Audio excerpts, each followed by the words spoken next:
We've heard about terraforming the Moon and Mars as we attempt to colonize space. But what about Venus? If we did manage to terraform our neighbor, one day it could look like this. Could we live here one day? How different would it be from life on Earth? This is What If, and here's what would happen if we terraformed Venus. Believe it or not, Earth and Venus are very similar. At times, Venus is even referred to as Earth's sister planet. They're both roughly the same diameter, have the same mass, same gravity, and are both made out of the same material, a central iron core and a rocky mantle. Unfortunately, the comparisons end there. Unlike Earth, Venus is extremely hot, has an incredibly dense atmosphere, and toxic fumes on its surface. What would we need to do to make it habitable? Scientists and astronomers have been theorizing how to terraform Venus for over half a century. The two biggest issues that need to be solved are the atmosphere and the temperature on Venus. Currently, the surface of Venus is a sweltering 462 degrees, hot enough to melt lead. And the atmosphere, made up mostly of carbon dioxide, is 93 times as heavy as Earth's. One proposed way of altering Venus's atmosphere is to bomb it with hydrogen. Hydrogen bombs, when reacting with the carbon dioxide in the atmosphere, would create graphite and water. This would fall down to the planet's surface and cover 80% of it with oceans.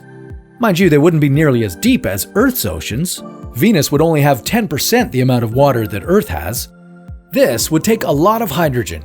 The only way we could get enough is if we were to harvest the resource from Jupiter or Saturn. This approach would also require iron aerosol, a material that can be mined from asteroids. If all went according to plan, the dense carbon dioxide atmosphere would be reduced to being just 3 times as heavy as Earth's. Okay, that's manageable. This would also help clear the clouds of sulfuric acid that hang over the planet. Okay, the atmosphere's clear. Now, what about the temperature? One way to cool the surface is with solar shades, a series of small spaceships or one large lens that would divert the rays of the sun. These solar shades could be placed on the surface of the planet or in the atmosphere, slowly working to cool down the planet and reduce radiation, another issue that would need to be resolved before we started living on Venus. In addition to solar shades, NASA thinks that we could build floating cities above the clouds of Venus. These would work as a safe living space as we learn and attempt to terraform the environment. To cool the planet even more and to speed up the process, cooling pipes could be put on the surface of the planet. These pipes would take heat from the surface and bring it up to colder parts of the atmosphere. Now we have a suitable atmosphere, a proper temperature, and clean air. But there's one other huge issue that humans might have if they move to Venus. They'd have extremely long days and nights, since Venus rotates once every 243 Earth days, meaning a day on Venus is 5,800 hours long. Not to mention, it's the only planet in our solar system to rotate clockwise, meaning that its extremely slow sunrise would happen in the west, and sunsets would be in the east. We could create the illusion of a 24-hour day cycle by using massive mirrors and having them rotate to reflect the sun. If this managed to work correctly, Venus would feel just like home, with maybe a touch less gravity.